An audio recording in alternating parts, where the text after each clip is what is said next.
सबसे पहले आप सभी को राधे राधे, जय श्री कृष्णा। आप सभी का स्वागत है मेरे चैनल काव्या कजरी पर। राधे कृष्ण दोस्तों, आइए आज सुनते हैं माघ मास महात्म के 18वें अध्याय की कथा।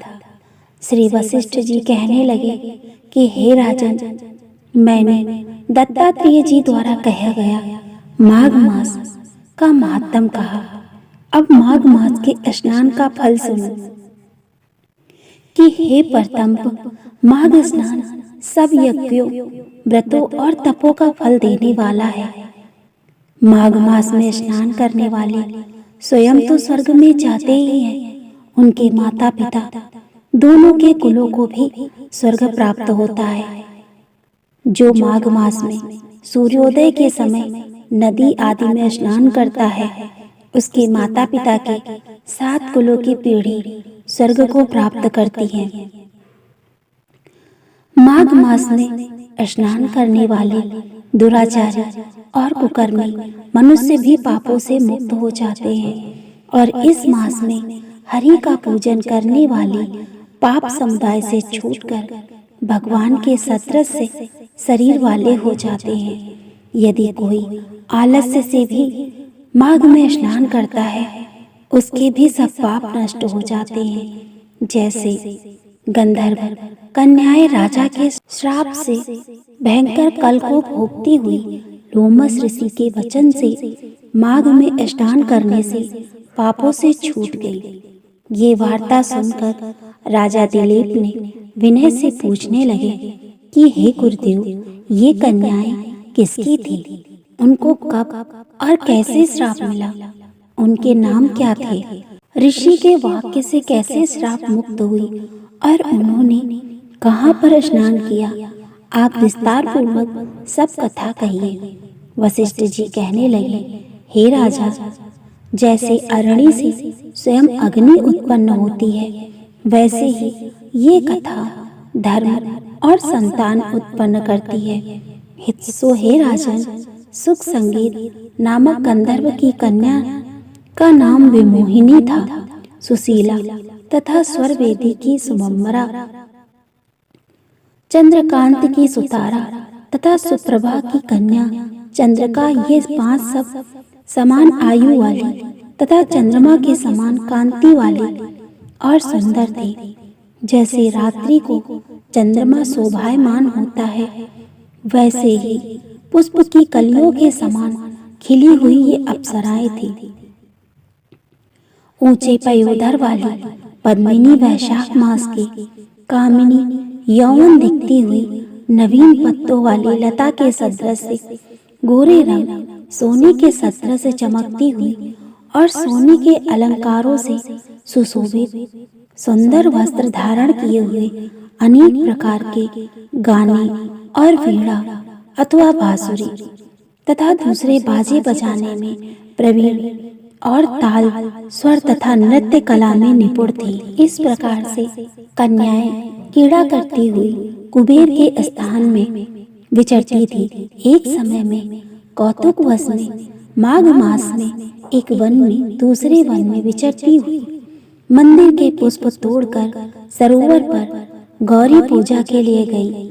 स्वच्छ जल के सरोवर में स्नान करके वस्त्र धारण करके मौन होकर बालू मिट्टी की गौरी बनाकर चंदन, कपूर, कुमकुम और सुंदर कमलों से उपचार सहित पूजन करके ये 5 कन्याएं ताल नृत्य करने लगी।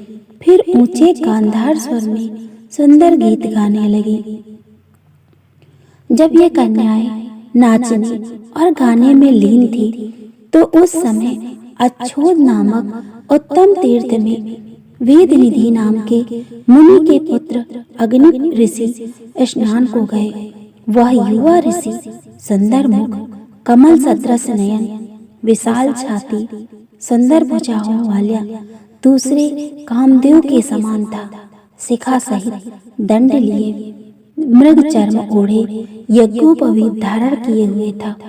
उसको देखकर 5 कन्याएं मुग्ध हो गईं और उसका रूप व यौवन देखकर कामदेव से पीड़ित होकर देखो देखो ऐसा कहती हुई उस ब्राह्मण के चित्त में कामदेव का डर उत्पन्न करने लगी और आपस में विचार करने लगी कि ये कौन है। रति रहित होने से कामदेव नहीं और एक होने से अश्विनी कुमार नहीं, ये कोई गंधर्व या किन्नर या कामरूप धारण कर कोई सिद्ध या किसी ऋषि का श्रेष्ठ पुत्र या मनुष्य है। कोई भी हो, ब्रह्मा जी ने इसको हमारे लिए बनाया है। तथा बड़े योगीश्वर भी स्त्रियों के ब्रह्मजाल में मोहित हो गए हैं। इनके तीक्ष्ण बाणों से किसका मन रूपी हिरण घायल नहीं हो सकता।